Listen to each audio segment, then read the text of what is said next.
Yeah, find it interesting.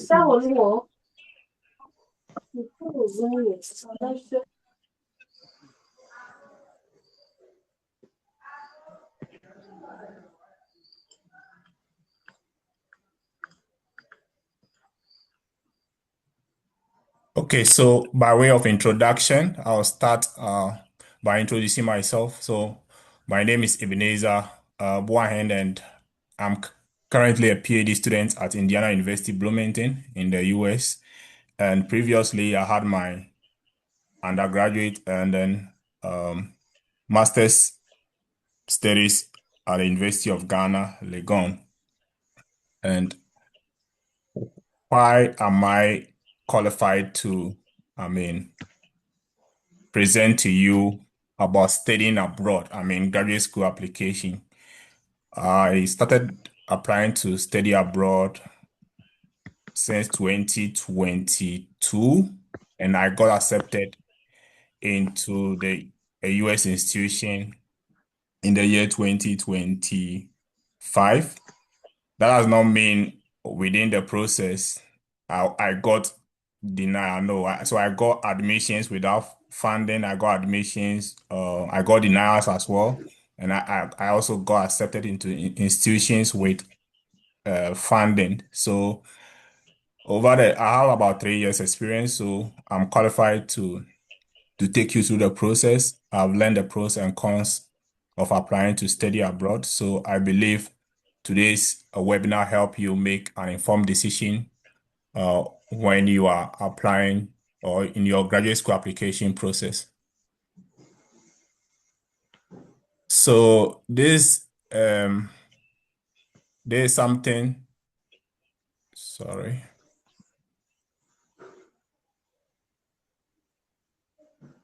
This is a little statistics about the Google form you guys filled. I shared a form that you guys filled, and most of you are interested in studying in the US and Canada, and also I can see UK as well. And majority of you here are currently pursuing undergraduate studies, and then also some of you are also doing master's program. And so I think we have a diverse group of people here, and I believe today's meeting help you in your graduate school application process.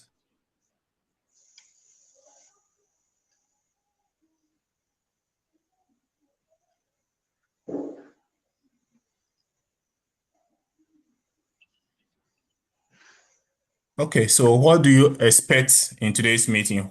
What should you expect? One, deciding on the right program. I'll take you through how to decide on the right program, key application materials you need, also the timelines, and then how to also request fee waivers. You know, graduate school application can be very expensive, so you need fee waivers. You can apply. How do you apply for fee waivers? Also, funding opportunities. And then I'll give you a five-step process in the graduate school application process where it could help you, I mean, avoid unnecessary, delays and then, I mean, wasting time in the process, and how you can also track your application process, how you can track your application well.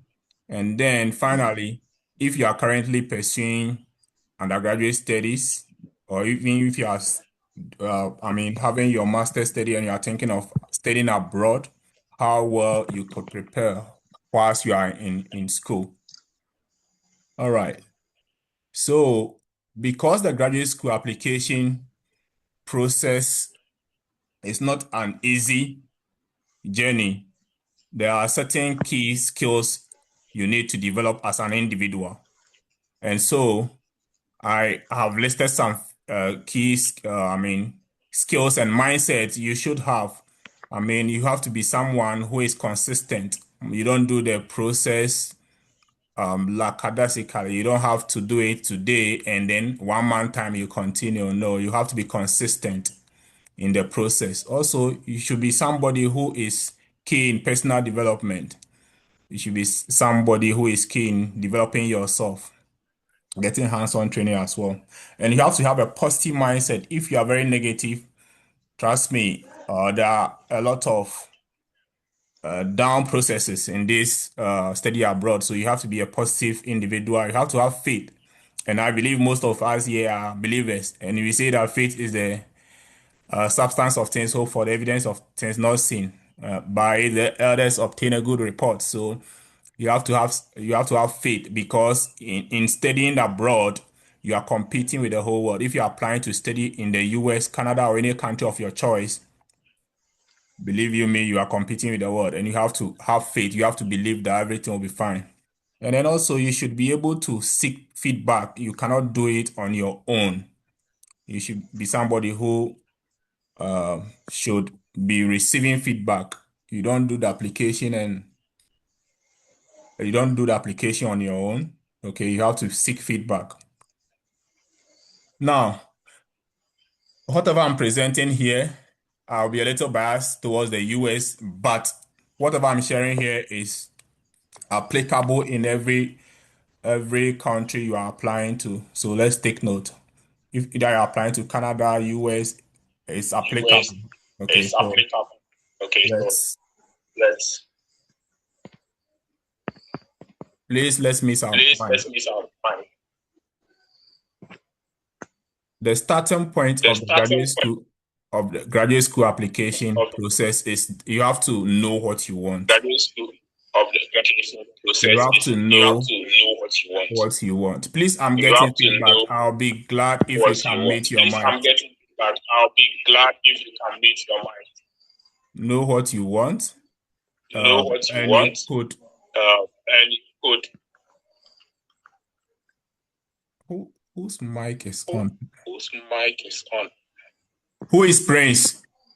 Who is Prince? Please kindly mute your mic.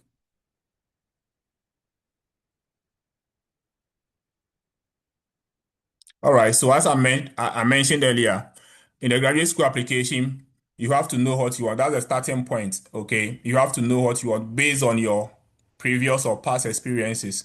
Which skills do you have? Which courses have you pursued? That will inform you what you want. Okay. Your future career goals. Okay. What do you want to achieve in life? Do you want to become a professor? Do you want to become a nurse? Do you want to become a consultant? All this will inform you about applying to the right programs, okay? All right. So how to decide on the best program of fit, okay? You cannot just apply to any other program or just applying to any program, okay? You have to be very decisive. And you can do that based on your career objective and your interest. Okay, what interests you? What makes you feel good about yourself? Okay, and what you want to achieve based on your past and current experiences. Okay, your previous experience, your previous education that you've had. Okay, you have to um, have those things documented down, and based on that, you'll be able to know exactly which programs you want to apply to. For example, if you are somebody who have experience in business administration in your undergraduate studies, then good. That's a good. You don't just move away from business administration and you want to become a medical doctor. That means you have a lot of work to do. So let's take note that like your previous experiences and then currently what you've done will inform the kind of program that best fits you. If you if you don't do it well and you kind of switch fields anyhow, it will cause a lot of delay in the admission. You might end up getting rejection. So don't just switch fields. Be very tactical and make sure whatever school you are applying to fits your previous and current experiences. Now, bear in mind that as you are designing the program of best fit for international students, funding is a key. So please make sure every school that you intend to apply to, they offer some sort of funding, and that's a key. You can only know how to the program that fits you well. If you do your research, okay, you have to do your research. Nobody is going to help you. You have to do your research. And I believe that doing your research, you so far as you have a phone, you have a smartphone, you have an internet access, you can Google and do the research based on, I mean, your previous experiences. As I've mentioned, you can do that. You have to do your research. Now, the application windows, they're about the time to apply. They're about three key or two main application windows for US and also Canada. One is the fall application. It opens in August and also closes in somewhere December. But most schools have their, I mean, the application window to close somewhere in December, but it can go beyond that. Some even go to March or even beyond that, especially for citizens in that specific country. And then also have spring, which opens in July and closes somewhere in September. I mean, these deadlines are not fixed. They are not rigid. They can change, or it depends on the specific program and then the school that you're applying to. And then we have the last one I want to talk about is the rolling admission.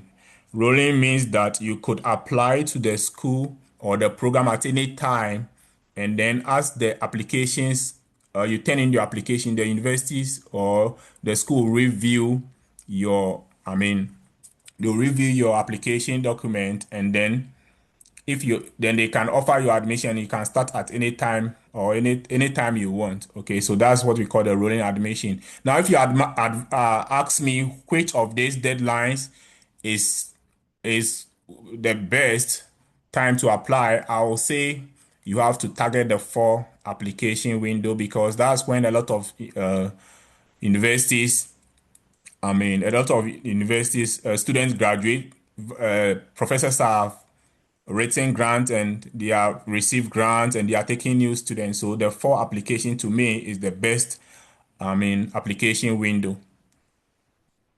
Now, which materials, if you are applying to study abroad, there are certain materials which are not negotiable, okay? And we have others that are optional.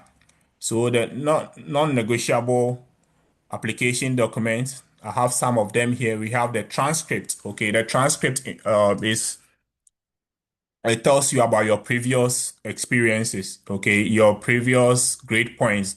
I mean, it shows you your performance from your previous universities. Okay, so transcript is very important. Also, you will need to write essays. Their personal statement, essays come in different form. Personal statement, statement of purpose, motivation letters, research statement. It depends on the school. Some schools will require you to write at least one or even more of these essays. Okay, so take note. And then you have the CV. CV documents, I mean, your work experiences and then your educational background.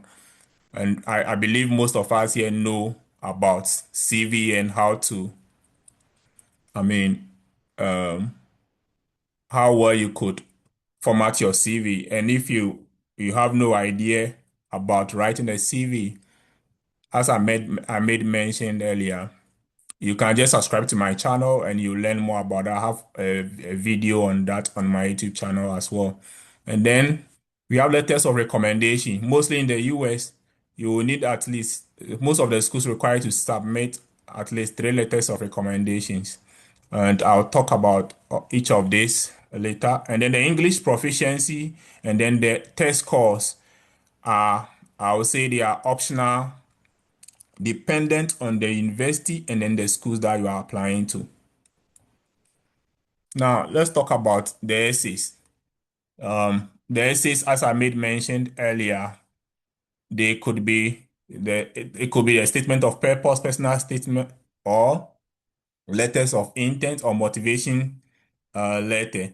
So how do you write it? Most people will give you, I mean, some idea about how to go about it. But I think the best way of writing your statement of purpose, personal statement or motivation letter, or whichever statement or whichever essay you are writing, is to follow instructions, follow prompts, and these prompts are normally available on the specific program that you are applying. If you visit the university's website and you go through the application requirements and then the document that you need to submit, most often what they do is that they put all these prompts on their website for you to follow as an individual. So, and then they will give you some key information that you need to highlight, which is very important. Okay, so please, normally you have to visit the university's website to follow the prompts. These are the instructions. They want you to highlight specific things like maybe the reason why you're applying to the school. You highlight your career objectives, who you want to become, and why you have chosen their school. You have to speak about specific professors in the department that are doing something that you are interested in. And this is especially good for PhD and then master students who are applying to research intensive universities. Very, very important. So you have to follow prompt. You have to just follow the prompt when you are writing these essays. Now, for letters of recommendation, this is also another important document that you need to submit. Mostly, you don't submit this document on your own. You have to ask your recommenders, I mean, professors who have taught you previously. Okay, professors who have taught you previously. And then also, sometimes you have had some lab or work experience. Those people too can write you letters of recommendation. And as you have on my screen, there are certain people you have to ask recommendations letters from. These are lecturers, professors, supervisors, I mean volunteer leaders. Okay, and then those you don't have to, you don't need to ask from your parents. You don't have to let your parents write your recommendation letter to your peers. They are not the right people to ask for. A teacher who taught you in primary school, these people are not qualified to write you a recommendation letter. Recommendation letters are important. Why are recommendation letters so important? I mean, no matter the results you submit, your GPA, maybe you have 3.8 out of 4.0. I mean, those things are good, but then the recommendation letter is another person talking about you. Okay, another person talking about you. So they don't know you, so they want another person who is more experienced to speak on your behalf. And requesting recommendation letter is not easy. It is one of the most difficult documents when you are applying to study abroad. And so, as somebody who is in school or who is working, I mean, you have to, I mean, build a relationship. Okay, you have to build a relationship with people. Now, we have also had a test score. The test score are optional document. I made mention about some document very which are recommended. I mean, those ones you cannot, I mean, bypass them, which are I mean, your transcripts, your CV, and then the essays. But these documents are optional. The test course, as you see, for undergraduates, if you are applying to study undergraduate programs, you need to write SAT or ACT. Sometimes they also need you to submit. Sometimes they also need you to submit your TOEFL or English proficiency, and then also for graduate studies, GRE or GMAT, and you could see the various competitive scores on my screen. And as I said, these are program dependent and they are not compulsory. Now, for GPA, for undergraduate programs or high school results, you need to submit your WASI results or SSCE certificate. But I mean, if you are applying to study undergraduate programs in the US or Canada or any country of your choice, the WASI result, sometimes you need to do what we call the WES evaluation. WES evaluation. I always refer you to my YouTube channel because I have a lot of information on how to do WES evaluation. How do we, for masters and PhD students, most universities in the US and Canada, they consider your GPA to be high if you have 3.0 and above on a 4.0 scale, 3.0 and above on a 4.0 scale, and anything below 3.0, they consider it as a low CGPA. That does not mean that if you have a low CGPA, like 2.5, 2.4, you cannot apply to study abroad. You can, because the application process is holistic. Holistic means that they are considering all the other components of your application, recommendation letters, statement of purpose, all the essays, and then your CV and others. Okay, so that only limits you in some of the schools that you can apply to. That does not mean you don't qualify to apply. You qualify. So if you are in school, I advise that you learn well and put in the work and make the grade point, because after school you cannot change your GPA. Now let's talk about money. Money is key.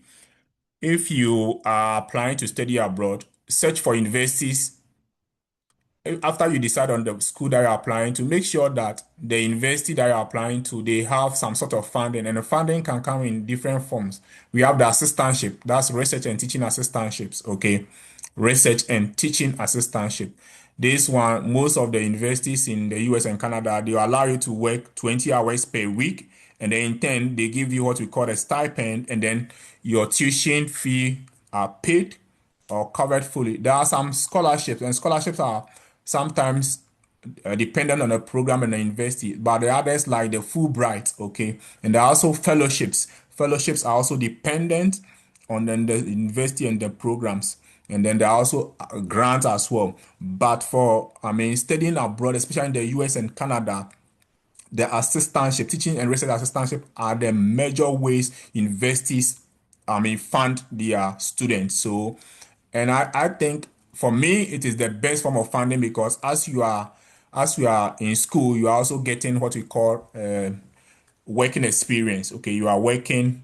If let's say your program is 4 years, by the end of the 4 years, you have about 4 years of working experience on a part-time basis, which is very good.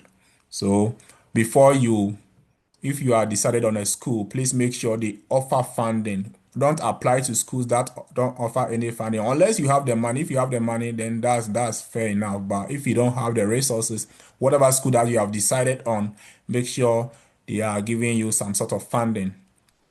Now, there's something called priority deadlines. Very, very important. Priority deadlines. These are deadlines.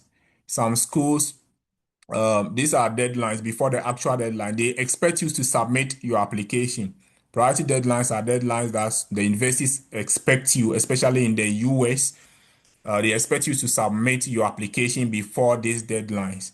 And if you submit your application before the actual deadline, that's the priority deadline, it means that whatever funding that is available, they will consider you. But if you submit your application after the priority deadline, it means that even if you are admitted, you'll not be considered for funding. The reason is that if you apply before the deadline, the priority deadline, it means that you are very much interested in their program. You have given them a priority, okay?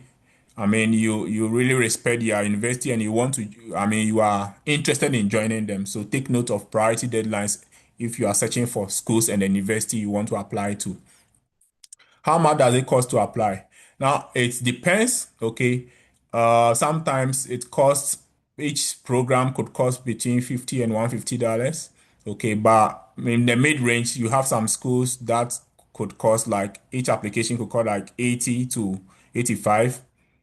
It depends on the school, okay? You have to do some savings. Anything that you are interested in, it will cost you time, it will also cost you money. So you have to do some investment, and then also make sure you are saving some money to pay for your application fee.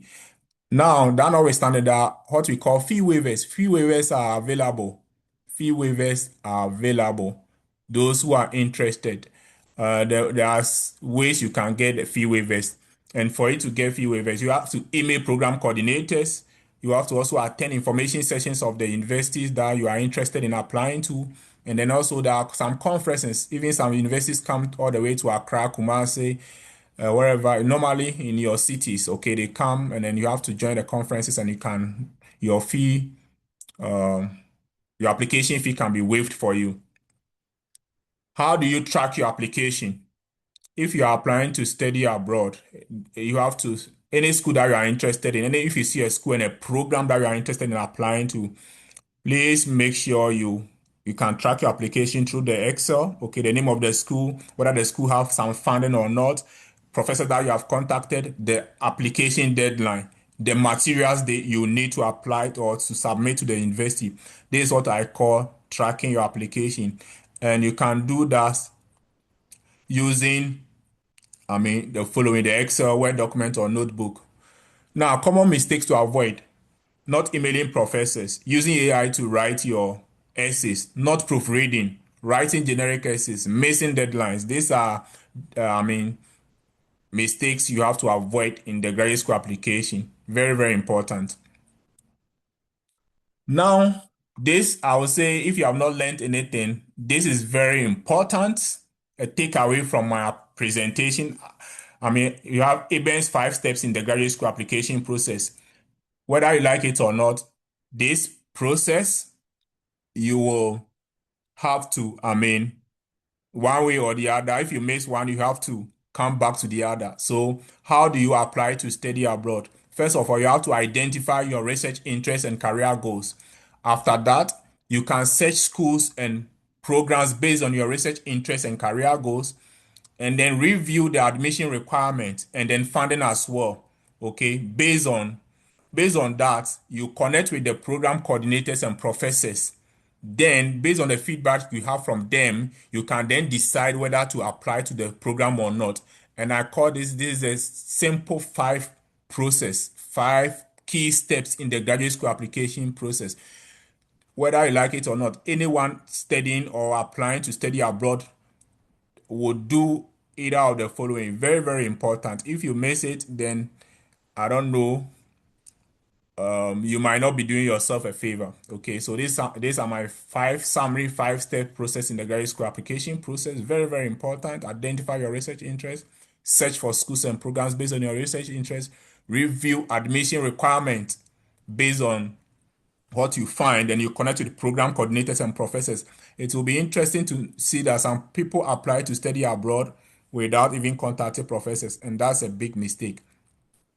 Now, how do you prepare for graduate school whilst you are in school? Okay, let's say you are